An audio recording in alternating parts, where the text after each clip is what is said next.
আসলে আমাদের যখন আমরা আমাদের গ্রুপ দেখলাম, দেখার পরে আমাদের আসলে একটা লক্ষ্য ছিল যে এইবার আমরা আসলে যদি আমরা চাই, মানে সবাই যদি নিজেদের হৃদয় থেকে চাই যে আমরা যদি খেলি আমরা কোয়ালিফাই করতে পারবো।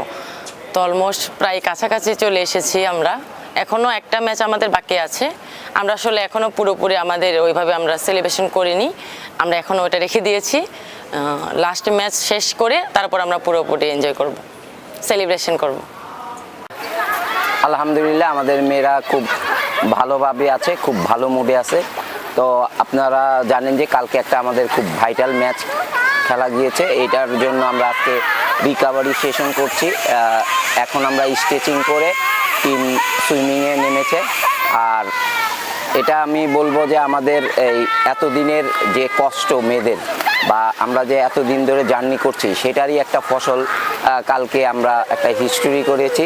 তো এটা আমাদের আরেকটা ম্যাচ আছে, তো আমরা এই ম্যাচটাকেও অনার করছি, গুরুত্ব দিচ্ছি। আমরা ওই ম্যাচটা জিতে ইনশাল্লাহ আমরা অস্ট্রেলিয়ার পথ তো আপনারা জানেন যে জার্নি করে ফেলেছি। তো আশা করি যে আমাদের মেয়েরা আরও ভালো করবে সামনে।